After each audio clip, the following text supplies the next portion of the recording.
It is a universal generic currency in the brain for pursuing something.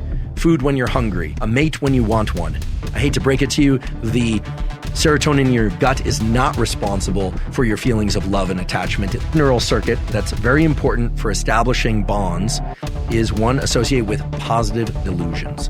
If someone that you really care about is very stressed, you could also become very stressed, whether or not the autonomic seesaw of one individual is driving the autonomic seesaw of the other individual. As we talk about attachment styles and we talk about infant and toddler and adult attachment styles, what we are really talking about is a complex set of neural circuitries. And one of those neural circuitries, which is absolutely crucial, is this autonomic nervous system. So if the autonomic nervous system is one key component of desire, love, and attachment, what are the other two?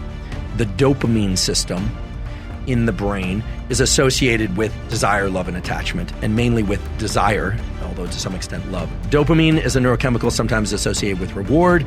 It is mainly a molecule of motivation, craving, and pursuit.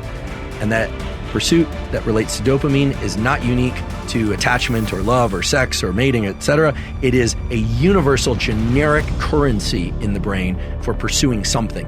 Food when you're hungry, a mate when you want one, to mate when you want to, warmth when you're cold, etc., etc. The neural circuits for quiescence and relaxation are most associated with love and attachment, not surprisingly, and there the neurochemical serotonin and to some extent oxytocin are the predominant neurochemicals involved. And those are released from brain areas such as the raphe nucleus in the back of the brain. You may have heard that the majority of serotonin in your body is made in your gut, and indeed that's true, but I hate to break it to you, the serotonin in your gut is not responsible for your feelings of love and attachment, at least not to a high degree. That's mainly going to be the reflection of neurons in your brain that make serotonin. I want to discuss the two neural circuits that use dopamine, that use serotonin and oxytocin, and that collaborate with the autonomic nervous system to drive what we call desire, love, and attachment.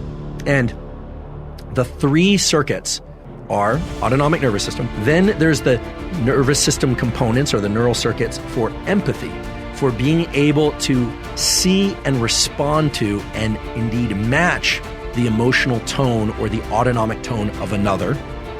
And then there's the third category, and this might surprise some of you. The data point to the fact that the third neural circuit that's very important for establishing bonds is one associated with positive delusions.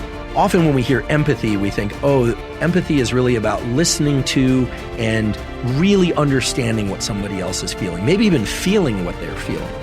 And indeed, that's the case. But what do we mean by that? If someone that you really care about is very stressed, you could also become very stressed. That's a form of empathic matching, and there are indeed neural circuits for that. But the important feature here is that when we talk about emotional matching or empathy or going into the same state or not going into the same state, what we're really talking about is whether or not the autonomic seesaw of one individual is driving the autonomic seesaw of the other individual.